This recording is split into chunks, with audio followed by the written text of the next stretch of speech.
इतिहास में कुछ लड़ाई ऐसी भी लड़ी गई जिन्होंने पूरी दुनिया को झकझोर के रख दिया, और वर्ल्ड वॉर 1 ऐसी जंग थी जिसमें यूरोप समेत एशिया और अमेरिका ने भी भाग लिया। इस वॉर को लड़ने के पीछे कई कारण थे, लेकिन इसका सबसे बड़ा कारण एक गोली बनी। वो गोली जिसने ऑस्ट्रो हंगेरियन के होने वाले राजा को हमेशा हमेशा के लिए गहरी नींद में सुला दिया। इस एक गोली ने अपना ऐसा असर दिखाया कि पूरी यूरोप का नक्शा ही बदल गया। लेकिन सोचने वाली बात यह है कि आखिर कैसे एक गोली के चलते पूरी दुनिया इस लड़ाई में शामिल हो गई। At the outbreak of the First World War, the government is worried about sensitive information being leaked to the enemy. Over 13 lakh Indian soldiers served overseas for the British during the First World War. But when the Germans started sinking American ships and American merchant seamen's lives were being lost, then that really forced America's hand.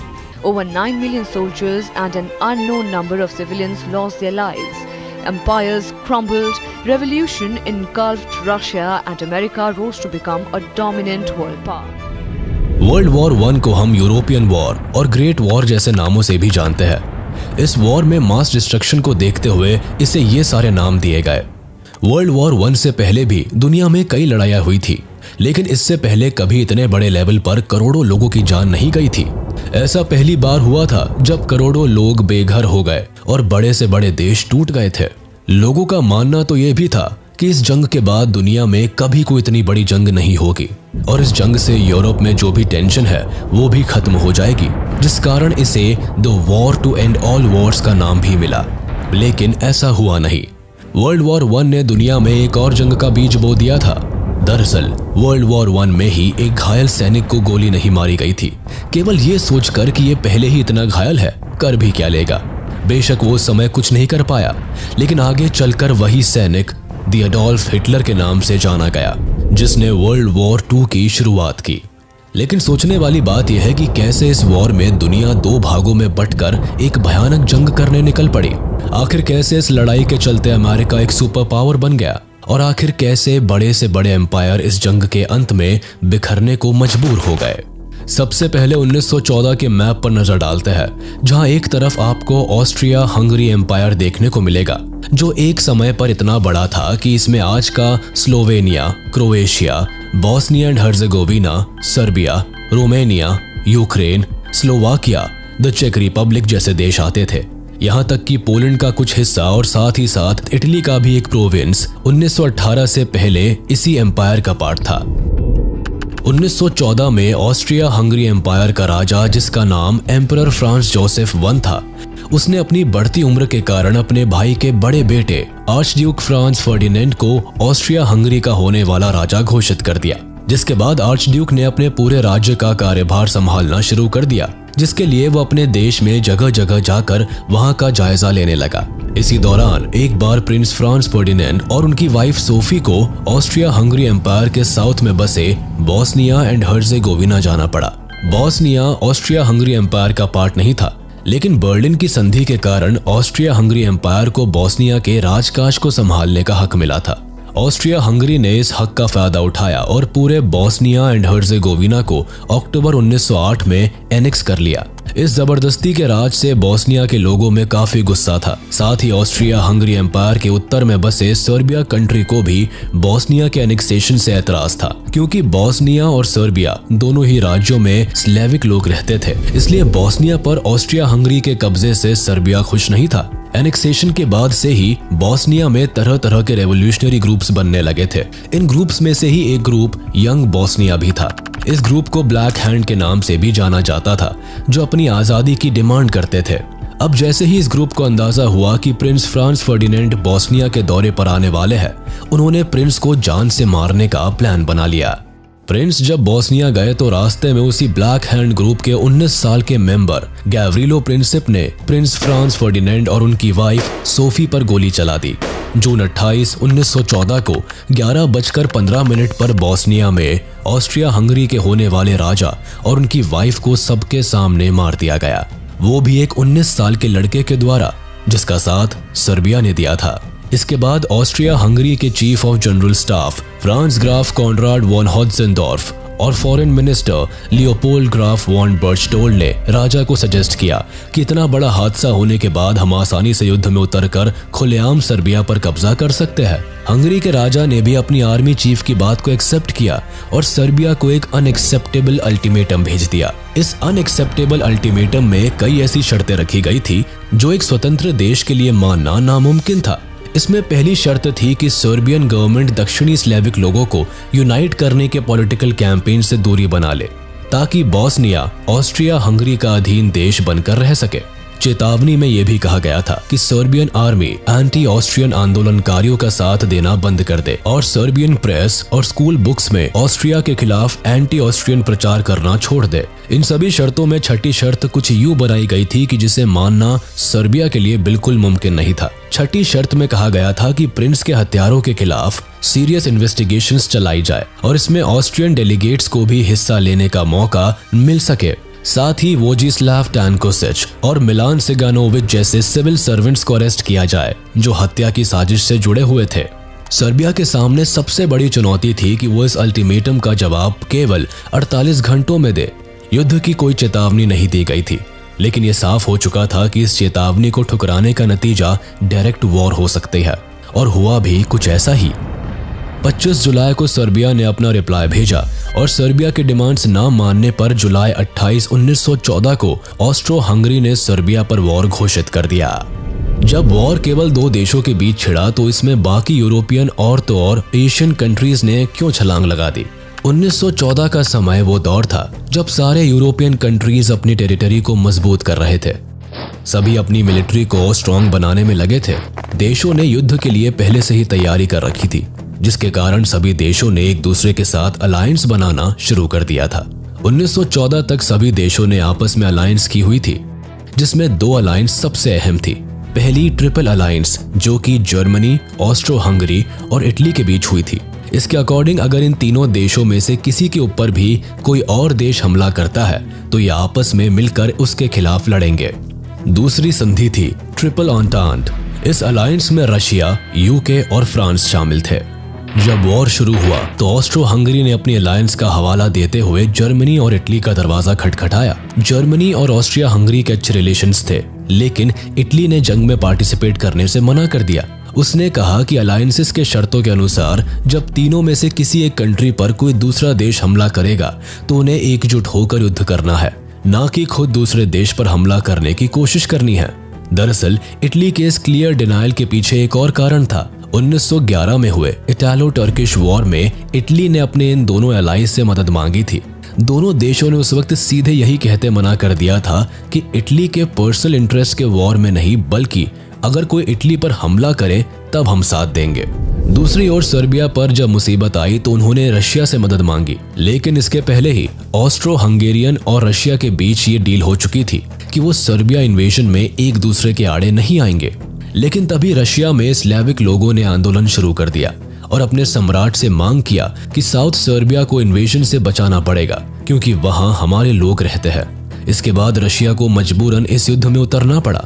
Russia का जंग में शामिल होने का एक और राजनीतिक कारण था। दरअसल ओटोमान एम्पायर ऑलरेडी ब्लैक सी पर डोमिनेट कर रहा था। ऐसे में सर्बिया के एनेक्सेशन के बाद ओटोमान एम्पायर पूरी तरह से ब्लैक सी पर कब्जा कर लेता। वहीं दूसरी ओर रशिया का सारा एक्सपोर्ट ट्रांसपोर्ट सर्बिया स्ट्रेट के रास्ते ब्लैक सी से होता था। ऐसे में रशिया का युद्ध में उतरना इकोनॉमिकल पर्सपेक्टिव से भी जरूरी हो गया। इसीलिए जब जंग में रशिया शामिल हुआ तो ट्रिपल एंटेंटे के तहत उसने यूके और फ्रांस से मदद मांगी। लेकिन यूके का मानना था कि ये वॉर रशिया की है और ये उसे खुद ही लड़नी चाहिए। वो खुद युद्ध में पार्टिसिपेट नहीं करना चाहता था। वहीं फ्रांस ने भी चुप्पी साध रखी थी। फ्रांस के नॉन क्लियर जवाब से जर्मनी काफी टेंशन में था, क्योंकि अगर फ्रांस इस जंग में पार्टिसिपेट करता तो जर्मनी दोनों ओर से घिर जाता, जिससे उसके लिए जंग जीतना नामुमकिन हो जाता। इसलिए स्क्लीफन प्लान के हिसाब से जर्मनी ने फ्रांस पर हमला बोल दिया। मैप के हिसाब से देखें तो जर्मन एम्पायर रशिया और फ्रांस के बीच आता था। चूंकि रशिया एक बड़ा और ताकतवर देश था, इसीलिए इस प्लान के तहत जर्मन आर्मी को सबसे पहले फ्रांस पर हमला करना था ताकि उसे जीत लिया जाए। फिर जर्मनी अपनी पूरी मिलिट्री को मिलाकर रशिया पर धावा बोलकर उसे भी जीत लेगा और इस तरह जर्मनी यूरोप के एक बड़े भाग पर अपना कब्जा जमा लेगा। फ्रांस ने अपने और जर्मनी के बॉर्डर पर पहले से ही काफी हैवी मिलिट्री लगा रखी थी। उन्होंने फ्रांस पर हमला बोलने के लिए बेल्जियम के रास्ते को अपनाया। ऐसे में बेल्जियम जर्मनी को उनके देश में घुसने की इजाजत नहीं देता, जिससे जर्मनी बेल्जियम पर हमला कर देता है। यूके और बेल्जियम के बीच सालों पहले लंदन की संधि साइन हुई थी, जिसके अकॉर्डिंग अगर कभी भी कोई बेल्जियम पर हमला करेगा तो यूके उसकी मदद करेगा। तो बस एक तरफ यूके बेल्जियम के सपोर्ट में वॉर में शामिल हो गया और दूसरी तरफ जब रशिया ने देखा कि जर्मनी फ्रांस पर अटैक करने के लिए बेल्जियम को इन्वेड कर रहा है, तो दूसरी तरफ से रशिया ने जर्मनी पर अटैक कर दिया और इस तरह यूरोप का एक बड़ा हिस्सा युद्ध में उतर पड़ा। वर्ल्ड वॉर 1 में 2 ग्रुप्स आपस में लड़ रहे थे, जिसमें एक तरफ जर्मनी, ऑस्ट्रिया हंगरी और ओटोमन एम्पायर थे, तो दूसरी ओर यूके, फ्रांस, इटली, रशिया और सर्बिया थे। इस वॉर में बाद में अमेरिका और जापान भी शामिल हुए। उस समय यूके दुनिया में लगभग 25% जगह को अकेले अपने कब्जे में लेकर बैठा था, जिस कारण यूके और जर्मनी की टेरिटरीज और कॉलोनीज ने भी इस वॉर में पार्टिसिपेट किया, जिसमें New Zealand, South Africa, Rhodesia, Romania, Greece, Belgium, Canada, Serbia, Portugal, Montenegro और पोलैंड जैसे देश शामिल थे। इंडिया ने भी इस वॉर में पार्टिसिपेट किया था, क्योंकि उस समय इंडिया पर यूके का राज था, जिस कारण यूके ने अपने सोल्जर से भी ज्यादा इंडियन सोल्जर्स को वॉर में भेजा। वॉर के दौरान जर्मनी ने अपने सभी सबमरीन्स को पानी में उतार दिया था, जो यूके की नौसेना को उड़ाने का काम करने लगी। लेकिन गलती से जर्मनी ने यूके की एक ऐसी नेवल शिप को टारगेट कर दिया जिसमें अमेरिका के 128 पैसेंजर्स यूके से अमेरिका जा रहे थे और अटैक के कारण वो सभी मारे गए। जर्मनी ने अमेरिका से इस बात के लिए माफी भी मांगी थी, लेकिन उसका कोई फायदा नहीं हुआ और इसके बाद अब वॉर में अमेरिका भी शामिल था। पहले तो जर्मनी काफी स्ट्रांग देखा गया, फ्रांस में तो ये पेरिस तक पहुंच भी गए थे, लेकिन यूके और अमेरिकी सैनिकों ने वहां जर्मनी की आर्मी को खदेड़ दिया। रशिया में वर्ल्ड वॉर 1 के आखिरी कुछ दिनों में काफी क्रांति होनी शुरू हो गई।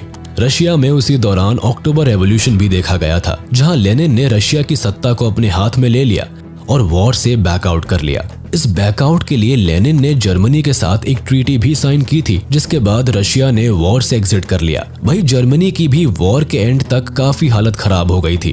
जर्मनी के लोग अपने ही देश में एक दूसरे के खिलाफ लड़ने लगे थे, जिसके कारण जर्मनी काफी कमजोर होता चला गया और आखिरी में जर्मनी ने आत्मसमर्पण कर दिया। जर्मनी ने 11 नवंबर 1918 को अपने हथियार डाल दिए और वर्ल्ड वॉर 1 का अंत हुआ। 28 जुलाई 1914 से लेकर 11 नवंबर 1918 के बीच वर्ल्ड वॉर 1 लड़ी गई। 4 साल की लगातार लड़ाई ने कई देशों को खत्म कर दिया। वॉर के बाद हर तरफ लोगों की नजरों में एक खौफ देखने को मिला। हर तरफ केवल तबाही और धूल ही धूल थी। इस वॉर में कोई जीता, कोई हारा, लेकिन अपनों को दोनों तरफ के लोगों ने खो दिया था। यहाँ एक बात समझना जरूरी है कि सिर्फ अलायंस ही वर्ल्ड वॉर 1 का कारण नहीं था, बल्कि इस वक्त यूरोप में नेशनलिज्म, इंपीरियलिज्म और मिलिटरिज्म भी अपने चरम पर थे। राष्ट्रवाद होना तो कोई गलत बात नहीं थी, लेकिन यहाँ का नेशनलिज्म कुछ ऐसा था जहाँ राजा से लेकर प्रजा तक के मन में सिर्फ एक ही बात थी कि सिर्फ उनका देश महान है और अच्छा है, बाकी के सारे देश इंफीरियर है, निचले दर्जे के है। जहां इन देशों का मानना था कि पूरी दुनिया उन्हीं के महानता के नीचे रहे, सिर्फ उन्हें ही राज करने का हक है। अब राज करना ऐसे तो संभव था नहीं। अब एक एम्पायर की मिलिट्री से भी इन देशों को शांति नहीं मिली, तो इन्होंने दूसरे देशों के साथ मिलकर अलायंस बनाई, जो कि वर्ल्ड वॉर होने का सबसे बड़ा कारण बना। ना तो ये अलायंसेस होती और ना ही ये देश एक दूसरे पर वार करते। अलायंसेस की बात तो हम कर ही चुके हैं, अब बात करते हैं नेशनलिज्म की। नेशनलिज्म 1914 के समय में वॉर का एक बड़ा कारण था। वो ऐसे कि सभी देश सिविलियंस के मन में न्यूज़पेपर के जरिए ज्यादा से ज्यादा देश प्रेम जगाने की कोशिश कर रहे थे, जिससे लोग नेशनलिज्म की भावना से मिलिट्री ज्वाइन करे और वॉर में पार्टिसिपेट करे। उस समय नेशनलिज्म को इतना ज्यादा सपोर्ट किया जाने लगा कि घर घर से लोग आर्मी में भर्ती होने के लिए मोटिवेट होने लगे। नेशनलिज्म के कारण ही यूरोप के सारे देश वर्ल्ड वॉर 1 में अपने देश को पावरफुल दिखाने के लिए पार्टिसिपेट करते गए और वॉर और ज्यादा इंक्रीज होती गई। इंपीरियलिज्म का मतलब होता है अपने देश को और अपने देश की टेरिटरी को बड़ा करना। जिसके लिए 1914 के समय में पूरे यूरोप में अपने अपने देश को पावरफुल दिखाने के लिए सभी देश जगह जगह एनेक्सेशन करने लगे थे, जिससे जो हिस्सा कमजोर दिखता वो उसे अपने देश में शामिल करने के लिए उस पर कब्जा कर लेता। इस कब्जे के पीछे केवल अपने देश की टेरिटरी इंक्रीज करना नहीं, बल्कि कब्जा किए हुए देश की वेल्थ को लूटना भी आता था, जैसे ब्रिटेन ने किया था। ब्रिटेन ने भारत को सोने की चिड़िया के रूप में देखा और उस पर कब्जा कर लिया, जिससे भारत के पैसे और रिसोर्सेज से ब्रिटेन अपनी झोली भर सके। तो बस वर्ल्ड वॉर से पहले पूरे यूरोप की नजरें अफ्रीका और एशिया पर थी। सभी यूरोपियन देश अफ्रीका और एशिया के ज्यादा से ज्यादा हिस्से पर कब्जा करना चाहते थे, जिसमें सबसे ज्यादा आगे ब्रिटेन था। ब्रिटेन के पूरे दुनिया में उस समय सबसे ज्यादा कॉलोनीज थी, जिसके कंपटीशन में बाकी देश भी लगे थे। ये कंपटीशन भी आगे चलकर वॉर का एक बड़ा कारण बना, क्योंकि सभी देश आपस में कम्पीट करने में इतने मग्न हो गए थे कि वो किसी भी हद तक जाने के लिए तैयार थे। सभी देशों का अपने देश की मिलिट्री को स्ट्रांग बनाना और आर्म्स रेस में पार्टिसिपेट करने का दौर 20th सेंचुरी में स्टार्ट हुआ और 1914 तक यूरोप में इस रेस का क्रेज सबसे ज्यादा देखा गया, जिसमें जर्मनी ने सबसे ज्यादा बढ़ चढ़कर हिस्सा लिया। 1914 तक जर्मनी ने अपने मिलिट्री को काफी स्ट्रांग बना लिया था, जिस कारण वर्ल्ड वॉर 1 में जर्मनी स्टार्टिंग में काफी स्ट्रांग दिखाई भी दिया। लेकिन ग्रेट ब्रिटेन ने भी जर्मनी की तरह अपनी मिलिट्री पर ज्यादा पैसा खर्च किया, लोगों को आर्मी में जाने के लिए मोटिवेट किया और अपने वॉर इक्विपमेंट्स में भी सुधार किए, जिससे ब्रिटेन जर्मनी से मुकाबला करने से एक बार भी नहीं कतराया। यही नहीं, 1914 तक जर्मनी और ग्रेट ब्रिटेन केवल यही दो देश थे जिनका आर्मी के साथ साथ नेवी पर भी अच्छा कंट्रोल था, जिस कारण वॉर के दौरान दोनों देशों ने जमीन से लेकर पानी पर भी लड़ाई लड़ी थी। इस सब के अलावा भी सिटीजन्स का इन सभी देशों की सरकारों ने ऐसा ब्रेन वॉश किया था कि वो वॉर और मिलिट्री को ही ताकतवर होने की पहचान मानने लगे। ज्यादा से ज्यादा लोगों को आर्मी में शामिल होने के लिए ट्रेनिंग दी जाने लगी, जिससे सभी देश एक दूसरे को देखकर अपने अपने देश की मिलिट्री को बड़ा करने लगे और वॉर को एकमात्र सॉल्यूशन समझने लगे। वर्ल्ड वॉर 1 के कारण सभी देश फाइनेंशियल तौर पर बुरी तरह से बिखर गए थे।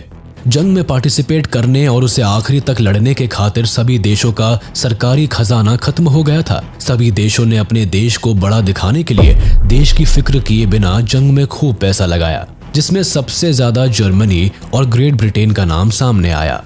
वॉर के समय सभी देशों पर लोन की भी बड़ी परेशानी थी, जिसके कारण मनी प्रिंटिंग जैसे केस भी सामने आने लगे, जिससे ये गरीबी की दलदल में फंसते चले गए। कुल मिलाकर फर्स्ट वर्ल्ड वॉर के बाद सभी देशों में गजब का इन्फ्लेशन रेट देखा गया, जिससे उस समय की इकोनॉमी पर काफी फर्क पड़ा। वर्ल्ड वॉर 1 के एंड ने पूरी 4 मोनार्कीज को भी हमेशा के लिए खत्म कर दिया था, जिसमें रूस के जार निकोलस सेकंड, जर्मनी के कैसर विल्हेम सेकंड, ऑस्ट्रिया के सम्राट चार्ल्स और ओटोमन साम्राज्य के सुल्तान आते थे।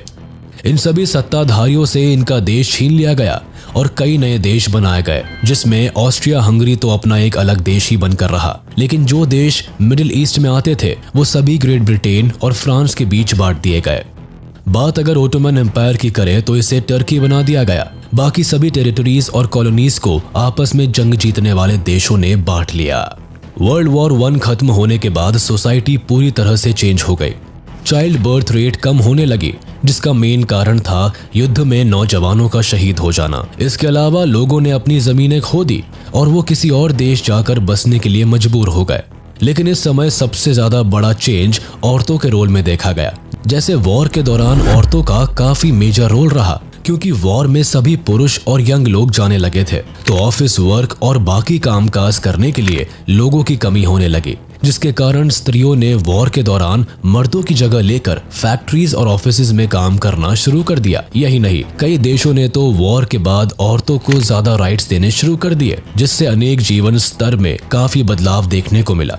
उस समय सबसे ज्यादा चर्चा वोटिंग राइट्स की हुई थी, जो स्त्रियों को जंग खत्म होने के बाद पहली बार दिया गया था। इसके अलावा सोसाइटी के एलीट और अपर क्लास लोगों ने अपना दर्जा खो दिया था। वॉर के बाद middle, young and lower class main and women ने अपने देश को बनाने में सबसे ज्यादा काम किया था। वर्ल्ड वॉर 1 दुनिया का पहला ऐसा युद्ध था जिसमें करीब 20 मिलियन लोग मारे गए और 21 मिलियन लोग घायल हुए थे।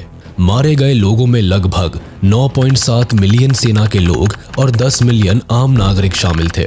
वर्ल्ड वॉर 1 के बाद बेरोजगारी और फेमाइन जैसे स्थितियों ने लोगों का जीना मुश्किल कर दिया था। वर्ल्ड वॉर 1 ने न केवल यूरोप में बल्कि पूरी दुनिया में अपनी एक अलग छाप छोड़ी। इस वॉर के एंड में कई ट्रीटीज भी साइन हुई, जिसमें पेरिस संधि, treaty of Saint Germain, treaty of Trianon, treaty of Neuilly, treaty of Sevres और ट्रीटी ऑफ वर्साय थी।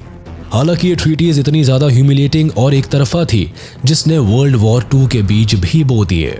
1914 में इंडिया उन दिनों ब्रिटिश कॉलोनी थी। हमारे ऊपर ब्रिटेन का शासन था, लेकिन अंग्रेजों के अत्याचारों के खिलाफ अब यहाँ भी रेवोल्यूशन होने लगे थे।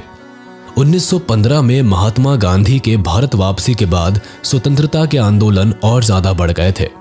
इन्हीं दिनों ब्रिटिश के युद्ध में उतरने के फैसले से भारत पर भी असर पड़ा। उन्होंने लगभग 15 लाख भारतीय सैनिकों को युद्ध में उतार दिया। हमारे सैनिकों ने इस युद्ध में एलाइड पावर के तरफ से युद्ध किया। जहां अंग्रेजी सेना यूरोप के थोड़े आसान युद्ध के मैदानों में और बेसिस में लड़ रही थी, वहीं हमारे सैनिकों को ज्यादातर अफ्रीका और मिडिल ईस्ट कंट्रीज में भेजा गया।